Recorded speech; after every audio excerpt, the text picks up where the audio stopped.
অপেক্ষা, হ্যাঁ অপেক্ষা। নিকোটিনের দোয়ার আড়ালে ভেতরের পড়ে যাওয়া হৃৎপিণ্ডের আত্মচিৎকারের পরে তাকে আমার করে পাওয়ার অপেক্ষা। কিন্তু না, সে আর ফিরে আসেনি।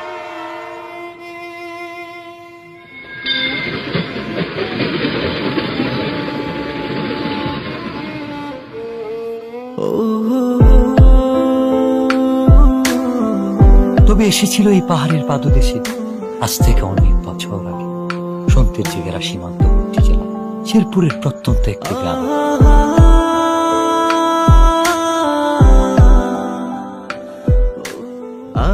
কে এই অতিথি, কে এই কিশোরী, কে এই মায়াবিনী?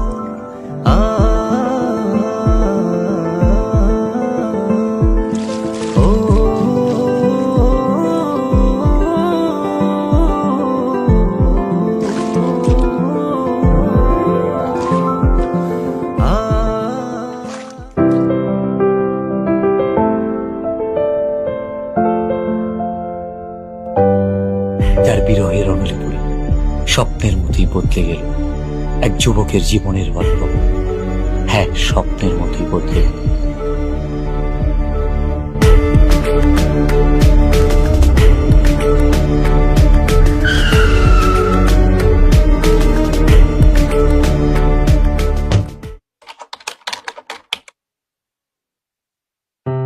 খেলাধুলা আর ঘোরাফেরাতে বিভোর হয়ে থাকা ছেলেটার জীবনেও এসেছিল প্রেম।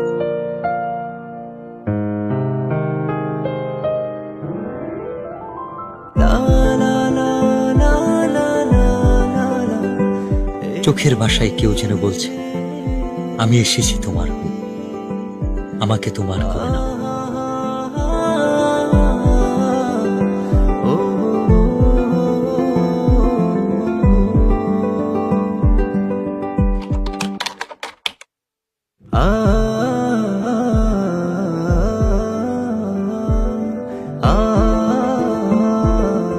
যার সন্ধানে দিন থেকে রাত, সকাল থেকে সন্ধ্যা,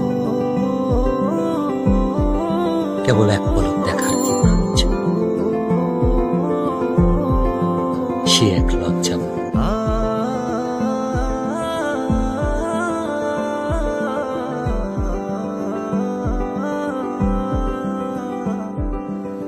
এক অদ্ভুত ভালো লাগা, যার অনুভূতি ব্যাখ্যা করা কঠিন।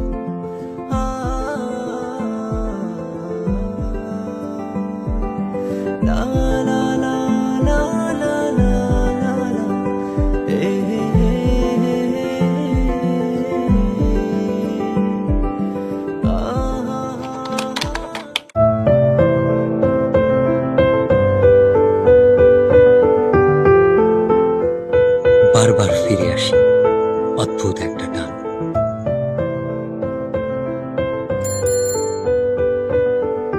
কিভাবে বোঝাই তাকে যা বলতে চেয়েও পারিনি।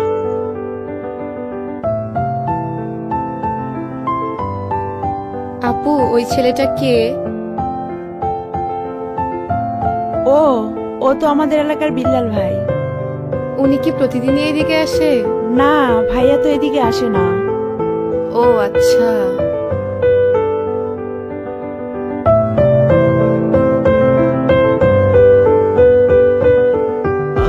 অপেক্ষার প্রহর যেন কাটছেই না। বলতে ইচ্ছে হয়, তবে সুযোগ নেই কাছাকাছি আসা।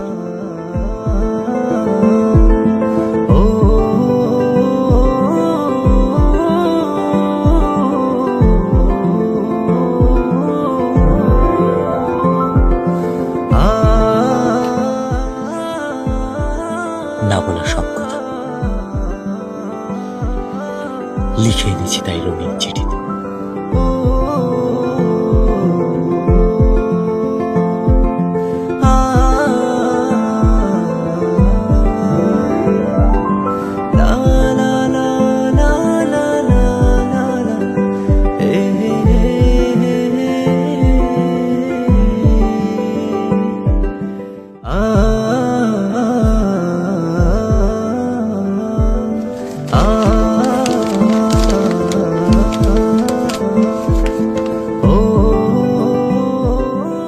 আমার লেখা প্রথম চিঠি, নাম না জানা একজনকে ঘিরে।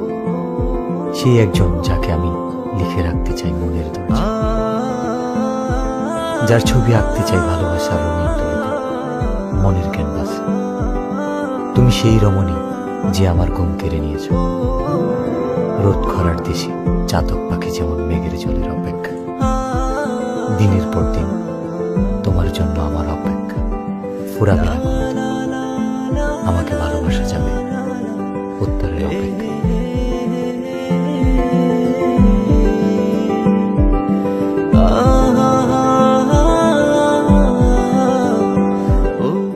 ভর দুপুরে অপেক্ষা, কৌতূহল, উৎকণ্ঠা, অস্থিরতা, মনের দরজায় কি বুঝি কড়া নেড়েছে।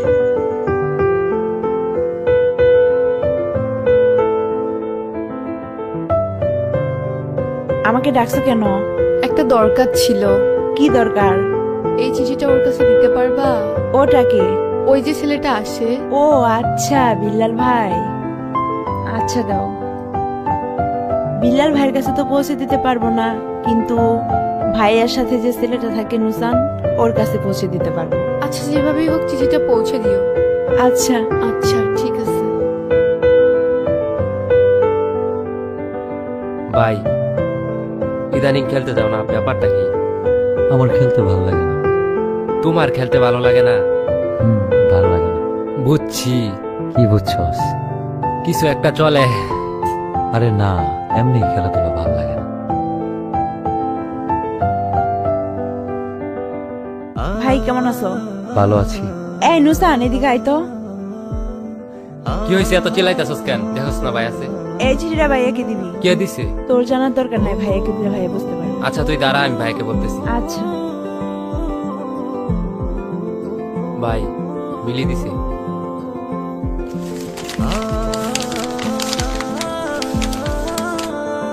আমিও প্রথমবারের মতো চিঠি লিখলাম, যার ভাবনায় শুধু আমিই থাকি, যে আমার জন্য পাখির মতো ছটফট করে, যার কল্পনা এবং বাস্তবে মনের দরজায় আমিই করা নারী।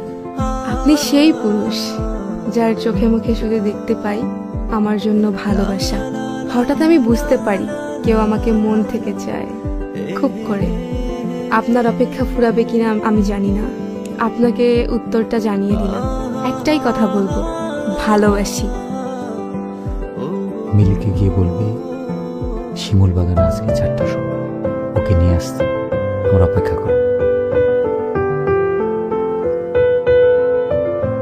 ভাই বলছে বিকাল 4টার সময় ওরে নিয়ে শিমুল বাগানে আসতে।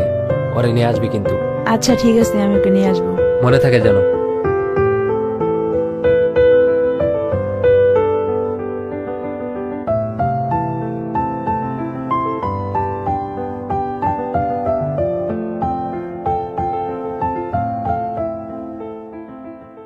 আচ্ছা তুই থাক। আমাকে ডেকেছো কেন? তোমাকে দেখার জন্য। অনেকক্ষণ ধরেই তো দেখছো, আর কতক্ষণ? দেখলে কি প্রবলেম? শুধু কি দেখবা নাকি আর কিছু বলবা? I love you.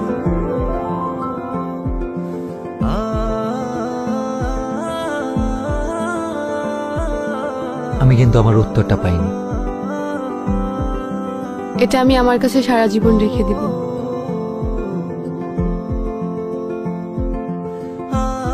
প্রেম বুঝি এতটাই রঙিন লাগে?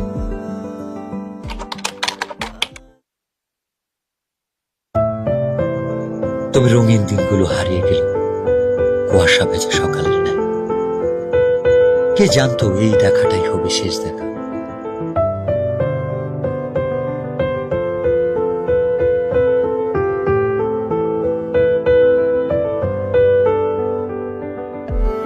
অনেক দিন তো হয়ে গেল, মনে হয়তো চলে যাব। হ্যাঁ, চলে তো যেতেই হবে। আর কি ফিরে আসা যাবে না? এসে কি হবে? আমার জন্য আসবা, পারবা না? আসা যায়, কথা দেওয়া যায়। আর ছুঁয়ে কি কথা দিতে হবে? ছুঁয়ে দেখার ইচ্ছাটা পূরণ হবে, সেটা বিয়ের পর। আমি অপেক্ষায় থাকবো। হঠাৎ কাল বৈশাখী ঝড় এসে এলোমেলো করে দিল সবকিছু। এমনটা না হলেও পারত।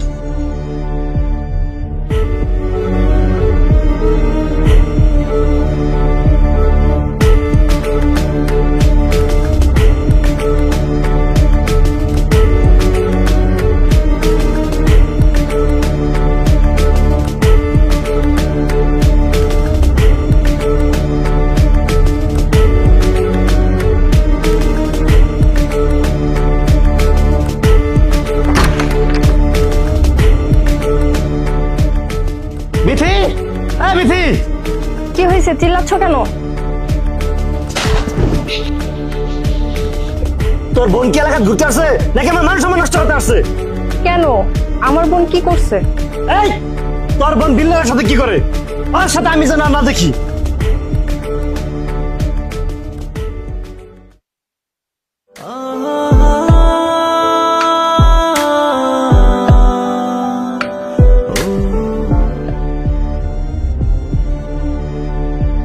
আচ্ছা তাহলে তুমি থাকবো, আমি যাই। প্লিজ চলো না, আমার অনেক ভয় লাগতেছে। আমারও অনেক ভয় লাগতেছে। চলো না।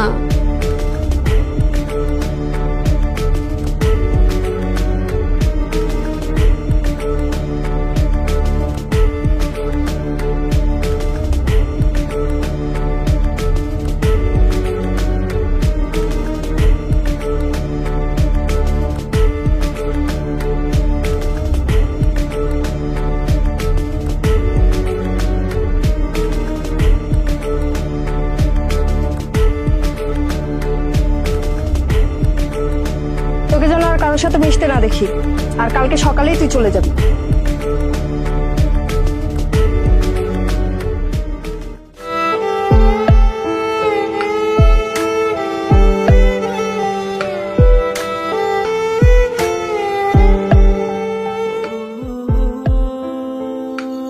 অতিথি পাখিটা কষ্ট নিয়ে নিরে ফিরবে, এটা বুঝি তার রেখে যাওয়া শেষ স্মৃতি। চোখের জলে লেখা যে চিঠি, সেটা শুধু একটা কাগজ নয়, হৃদয় গহীনে জমানো কথার উন্মোচন।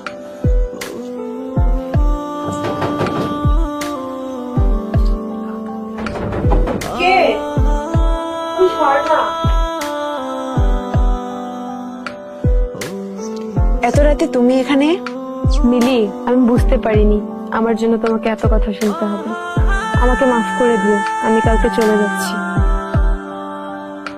আর পারলে তোমার ভাইয়াকে এই চিঠিটা আর আমার এই শেষ স্মৃতি দুইটা পারলে তোমার ভাইয়াকে দিয়ে দিও।